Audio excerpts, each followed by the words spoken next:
Hello viewers, আসসালামু আলাইকুম। আজ শেয়ার করব আম ও সাবুদানা দিয়ে দারুণ মজার ডেজার্ট রেসিপি। অল্প সময়ে দারুণ মজার এই ডেজার্ট রেসিপিটি করে পরিবারের সবাইকে খুশি করে দিতে পারেন। আর এটা করতে খুব অল্প সময় লাগে, যেহেতু আমের সিজন, তাই এই রেসিপিটি অবশ্যই একবার হলেও ট্রাই করবেন। তো চলুন কথা না বাড়িয়ে মূল রেসিপিতে চলে যাই।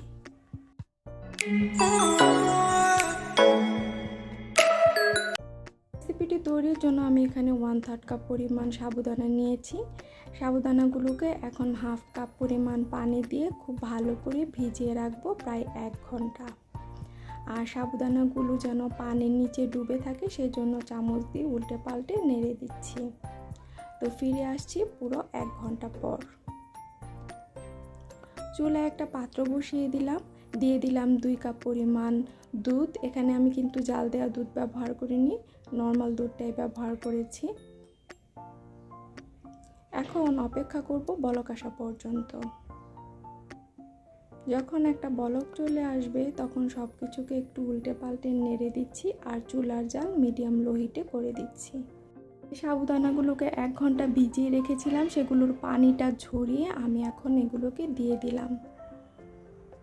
খুব ভালো করে উল্টে পাল্টে অনবরত নাড়তে হবে, যেহেতু এখন সাবুদানা দিয়েছি তাই নিচ থেকে লেগে যাওয়ার সম্ভাবনা আছে।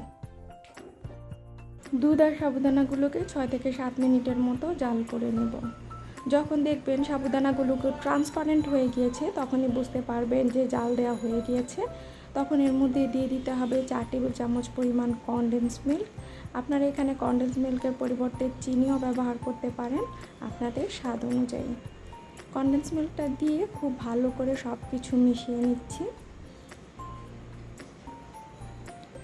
মিশিয়ে নেওয়া হয়ে গেলে আরও 1 মিনিটের মতো রান্না করে নেব এগুলোকে। দিয়ে দিচ্ছি এখানে বাদাম কুচি 2 টেবিল চামচ পরিমাণ। এখানে আমি কাজু বাদাম আর পেস্তা বাদাম অ্যাড করেছি, তবে আপনারা যে কোনো বাদামটাই ব্যবহার করতে পারেন। উল্টে পাল্টে একটু নেড়ে নিচ্ছি। তো আমার কিন্তু এটা রান্না করা হয়ে গিয়েছে। এটার ঘনত্বটা ঠিক এমন হবে। আমি এখন এটাকে নামিয়ে নিচ্ছি। নামিয়ে সাথে সাথে আমি একটা বলে বেড়ে নিচ্ছি। এখন এটাকে নর্মাল টেম্পারেচারে করে ফ্রিজে রেখে দিব প্রায় 1 ঘন্টার মতো।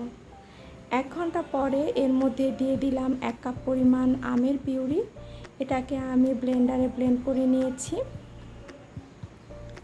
এখন সব কিছুকে খুব ভালো করে মিশিয়ে নিব সাবুদানা আর দুধের সাথে। মিশিয়ে নেওয়া হয়ে গেলে এখন এর মধ্যে দিয়ে দিচ্ছি 1 কাপ পরিমাণ আমের কুচি। আম আর সাবুদানাগুলোকে খুব ভালো করে মিশিয়ে নিতে হবে। মিশিয়ে নেওয়া হয়ে গেলে এটা ঠান্ডা ঠান্ডা পরিবেশন করবেন। এই আমের সিজনে এই ডেজার্টটি একবার হলেও ট্রাই করবেন। রেসিপিটি ভালো লাগলে চ্যানেলটিকে সাবস্ক্রাইব করে পাশেই থাকবেন।